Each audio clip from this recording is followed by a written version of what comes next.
He is Dr. Nick Rose. Dr. Nick Rose is a specialist in sustainable food systems, food sovereignty and food security.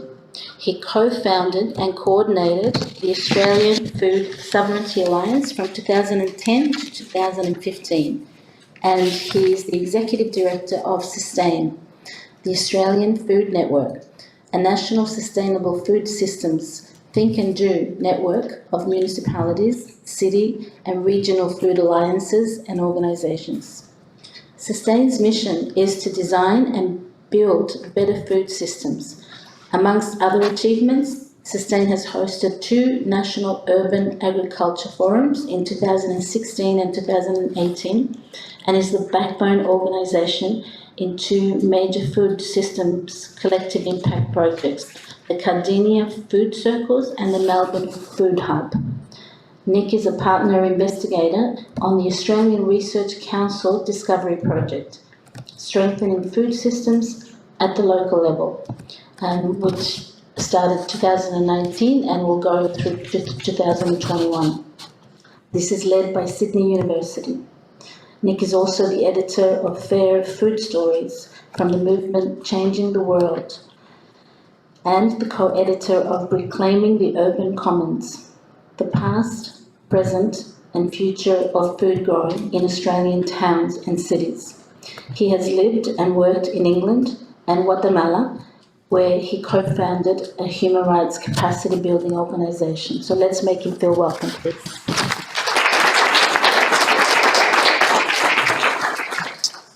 Thanks very much, Nancy. I realised that bio was way too long. Sorry about that. It's really wonderful to be here with you in this beautiful space, this wonderful room. I'm so pleased that you've taken time to come and listen to us talk about ways forward in addressing this climate crisis, this energy crisis, this food crisis that we're in the midst of at the moment. I should say I was a little bit, just on reflection, a little bit surprised that this session was called technical. I don't really think of myself as a technician. I think that all these issues are really bound up and interconnected and very political in many ways. Acknowledging that we are on the lands of the Wurundjeri of the Kulin Nation and paying respects, as we all must do. I think this is brought home to us. I'm sure many of you would have heard of what's happening out at Ararat at the moment with the Jabwarung Tree Embassy, where we have our state government proposing right now, as we sit here, to evict the traditional custodians of that land in order to build a highway to save commuters 2 minutes. Ripping out trees that are hundreds of years old and that have a very sacred spiritual connection as birthing trees for those people. So these questions are not simply technical, they are very much political.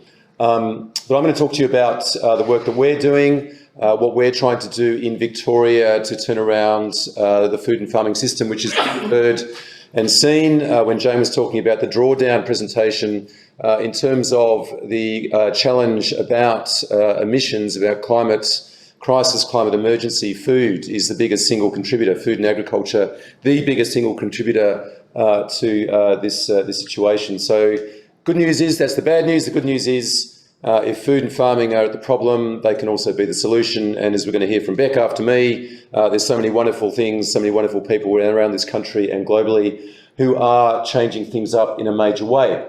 I think this is a quote that I often use when I talk about these areas because I think it really captures the moment that we're in. It's a moment that challenges us profoundly at an individual, at a community, at a societal level. We're talking about politics, economy, culture, but also, I feel, challenges us at a species level as humans. It's almost like the challenge before us is almost an evolutionary one right now. And Thomas Berry, the American ecological theologian, in his last book, The Great Work, expressed it in those terms, that we need to move from a period where we have been very destructive to the planet, to its life systems, to ourselves, to ones where we are interacting with each other and with the planet in a mutually beneficial manner, as he says. So I'm going to share with you some books, some texts that have been influential for me and perhaps many of you as well. Is this man familiar to some of you? Have you read this book? Who's read Dark Emu? Great. Those of you who haven't, I definitely encourage you to do it. I think it's an essential read for any Australian, particularly any non-First Nations Australian, because what Bruce does in that book is explode the myth of terra nullius, sure you're familiar with the myth of terra nullius. This was empty country when Europeans arrived here in 1788. He's exploded that by showing that Aboriginal people lived here for tens of thousands of years and actively stewarded and managed this land in very beneficial ways, sustaining themselves, sustaining landscapes. And he makes the point there. It's going to lead into the next gentleman I'm going to introduce you to, about the idea of Gaia, I guess, the idea of natural intelligence, that there is a life force that is beyond our understanding as humans, that has been around for billions of years, that ecosystems know how to organise themselves, know how to repair themselves. If we stop stuffing it up, if we get out of the way and let them do it, let them heal the landscape, that's what they will do. So this is a point that's made very powerfully by this farmer from the Monaro district in New South Wales. If you heard of him, Charles Massey, who's read his book called The Reed Warbler. Good on you, because it's 600 pages long. It's a big read. I got about 300 pages in, but he talks about, that's the headline from the Guardian article from his book, and it was reviewed in 2017. Quite a controversial headline, but an important one. And he's talking about the shift from what he calls a shift in the mindsets of our farmers in Australia and globally, from what he calls an industrial paradigm, an industrial mindset, to an organic or neo-organic mindset. Oops, sorry about that. And again, a very important book. And you would have also seen in Hawkins' slide there that regenerative agriculture, also known as agroecology, is one of the single most powerful ways that we have in order to draw down carbon from the atmosphere, farming with our ecosystems and landscape rather than against them. So what do we mean when we talk about a broken food system in Australia? I'm not going to go through all of this in great detail, but you see there the iconic koala. The Australia Koala Foundation says that koalas are now functionally extinct in this country. We've gone from populations of literally millions of koalas from 1788 down to about 80,000 now, which is not enough to actually sustain themselves. That's how badly we've mismanaged our lands, and a lot of that comes back down to agriculture. The health crisis was mentioned, those balloons there on the left-hand side, all of that totals up to about $13 trillion. Those are the human health costs globally of the food and farming system. $13 trillion, 1/6 of global GDP, attributable to the way in which we are managing land and the foods that we are eating. The gentleman at the top, one of the first banana growers where I used to live up in Coffs Harbour in New South Wales, talking about the fact that farming is not viable. You've probably all heard of the cost price squeeze facing Australian farmers. You won't really be able to read those words up there. They're from a CSIRO publication. What they say is that in 1999 to 2000, Australian farmers had to produce more than 4 times the volume to earn in real terms only just over half of what they did in 1951. Right, think about that. 4 times the volume to earn half of what they did 50 years ago. Right? That is the pressure that Australian farmers are under. That's why their rates of suicide and depression are twice the national average. That is why, according to the ABS, young people are not going into agriculture. Right? These are huge challenges. We're talking about a sustainable food system, about being able to feed ourselves. We need to create viable pathways and support for our farmers. And this on the right, a lot of that comes back to this book. I don't know if anyone have heard of that. Malcolm Knox, another great read, an important read if you're interested about food, the food system in Australia, supermarket monsters, the power of Coles and Woolworths in our food system. And there on the right, this is great research funded by Lord Mayor's Charitable Foundation, who also fund my organisation. Foodprint Melbourne team at Melbourne University looking at the problem of urban sprawl in Australia. Who lives in the outer urban areas, and it's what we call peri-urban, Cardinia, wherever. Right, so you will know that we are putting concrete on our best soils, right? We're pushing farmers further out. We value land much more for its worth in terms of the real estate market, and we're not valuing it for its capacity to produce food. This is a critical challenge that we're facing. So going into a little bit more detail about that, what it looks like up there on your left is what we call Melbourne's food bowl areas, the very productive horticultural areas of this city, where right now at a population of about 5 million people, our land can produce about 40% of our food's requirements, about 80% of our healthy food requirements, of our fruit and vegetable. Fast forward to 2040 when we're 8.5 million people and we've kept sprawling outwards, that 40% will go down to about 18%. Right? So one of the key things we need to be doing is doing what they've done in Vancouver, doing what they've done in Toronto and Barcelona, and taking that land out of the real estate market, protecting it for our food security for the future. Right? That is a critical thing that we need to be doing. The Foodprint Melbourne team have come up with these, what they call a roadmap for resilient and sustainable food bowl for Melbourne, protecting our farmland, helping our farmers to be viable, increasing water reuse from retreated water sources, nutrient recycling, and sustainable farming practices, right? Those are 5 key strategies that we need to be supporting. Now this, in terms of like a big picture reframing, who's heard of Kate Raworth? Yep, some of you have. Another great read, or if you don't want to read the book, watch her YouTubes. There's like, take you 7 minutes on YouTube. Donut economics, she talks about. It's a whole reframing of the economic conversation for the 21st century. She makes the point that in an economy which we have at the moment, where our sole focus is on GDP growth measured quantitatively, that's the sole policy focus of our federal and state governments and most of our local governments, that is not fit for purpose, right? We need an economy that is about sustaining human health and well-being and ecological integrity and dealing with the climate crisis, right? But that's not what GDP is about. So she does there, and I don't have time to go through it, but reframing the economic priorities. So it's about creating ecologically safe and socially just space for humanity, bringing ourselves within the ecological ceiling and raising everybody up to the social minimum. That's why it's called the sweet spot for humanity, the donut, right? Strongly suggest you read that. So, as you heard from my very long introduction, this is our mission as an organisation to design and build better food systems. I'm going to tell you a little bit about how we do that in Cardinia. So we work according to the philosophy of collective impact. Who's heard of collective impact?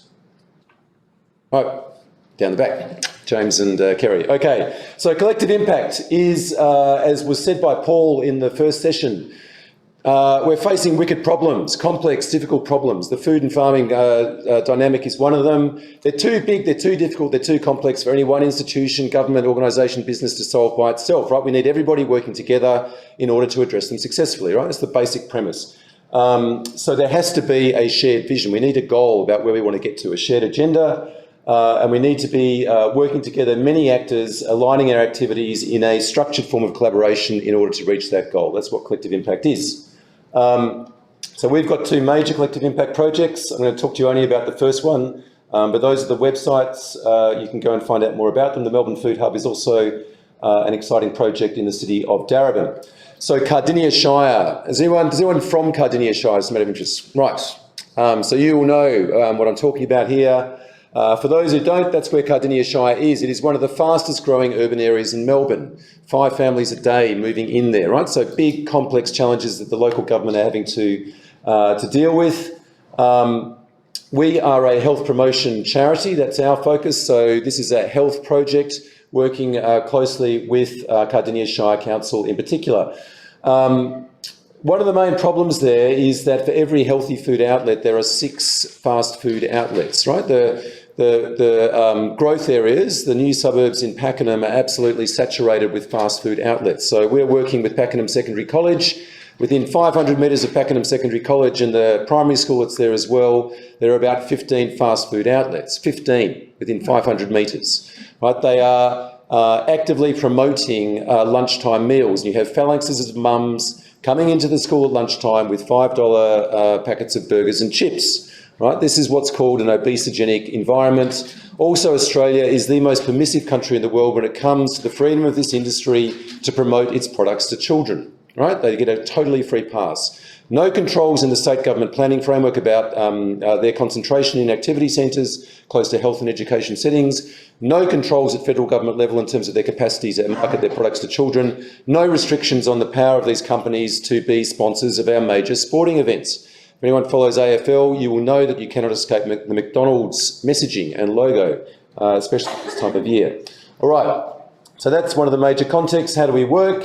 So in collective impact, we have what's called a backbone organisation, right? Our role is not to do everything. It is to create the frameworks and the conditions that enable many other actors from community levels, individuals, institutions, organisations to play their role in a whole of system intervention, right? That's what we do. We've been funded mainly by the local council, working with all these partners, right, across the community, including research partners, including the health service, including local producers and food businesses and others. So what have we done in the 3 years that we've been working? Well, we're proud to say that document on the left is one of the first documents of its kind at local government in Australia, a community-generated community food strategy. Right? That's a major achievement.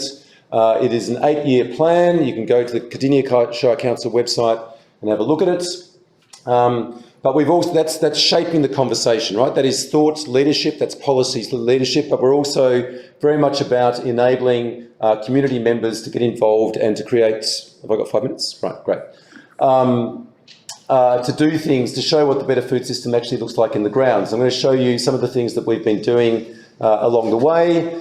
Just to say, how was this actually created? It was done in a participatory and democratic process called kitchen table talks, small group discussions involving hundreds of local residents talking about their hopes, dreams and futures for a better food system for Cardinia. A bit similar, I think, to what Vanessa was saying about creating community-generated zero carbon plans, only this time applying it to the local food system. So that is the process that we went through. It was done to a council deadline. Ideally, it would have been a bit longer than that, but we managed to do it all within 1 year, and now we're in the phase of implementation. That's a little illustrated graphic about our vision for a better Cardinia food system. So what are we talking about? We're talking about a healthy food system, a delicious food system, a fair food system and a sustainable food system. These are messages from community members about what they want to see for Cardinia Shire.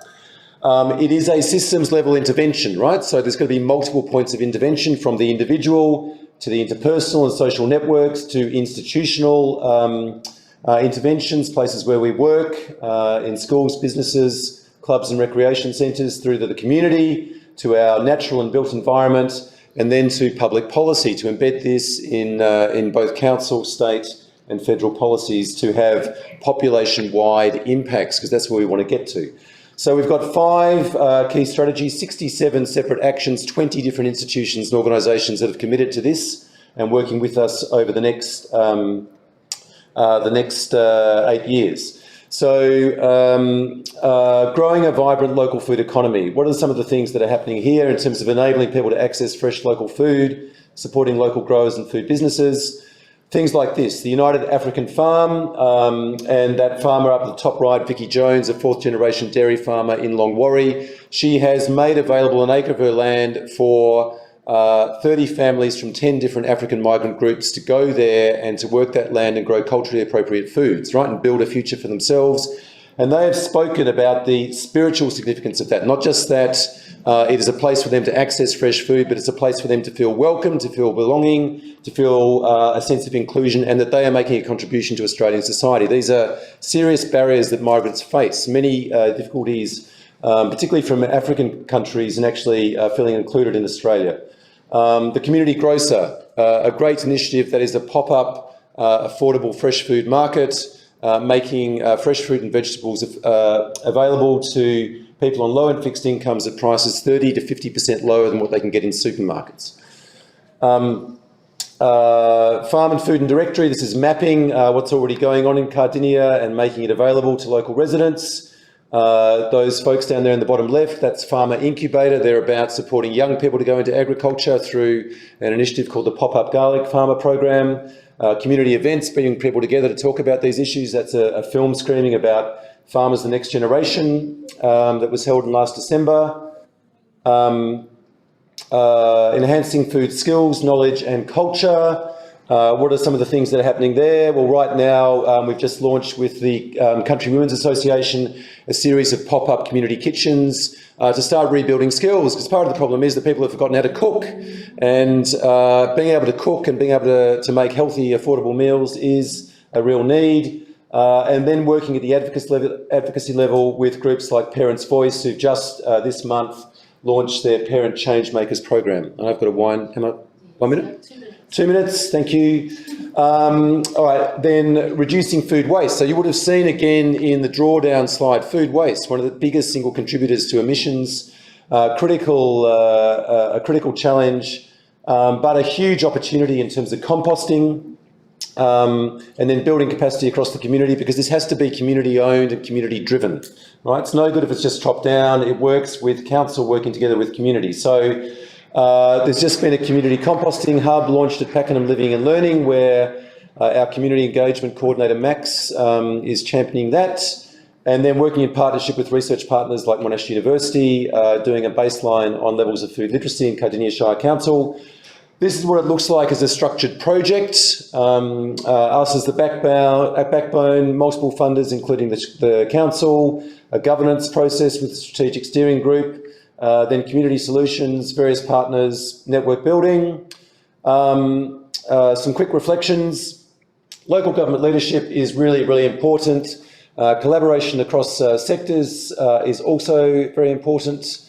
Communications, building and telling the story is absolutely vital. We need to track what we're doing through shared measurement and evaluation, and we need tangible touch points and events all the way along where people can actually get involved and taste, see, smell and touch what the better food system looks like.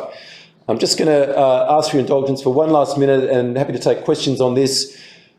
This is what's happening at local government level in Victoria right now, but we need to scale it up. We need to get state governments involved in this kind of approach, and here is where it's happening at a world level. East coast of the United States in Vermont, backed by state government legislation, a 10-year collective impact project with 25 different goals across the food system. And this is what they've been able to achieve. Thousands of jobs, hundreds of new businesses, putting a real dent in levels of food insecurity and rebuilding their local food economy and returning viability to farmers. They are one of the few places in the world where the average age of farmers is going down, not up. Right? That is proof in the pudding in terms of how you actually get to a place where we need to be in terms of tackling these major changes. And I'll just leave you with that quote from their Secretary of Agriculture, the equivalent of our Minister of Agriculture. These are the people that we want to engage and support this conversation. I'll leave it there. Thank you. Thank you.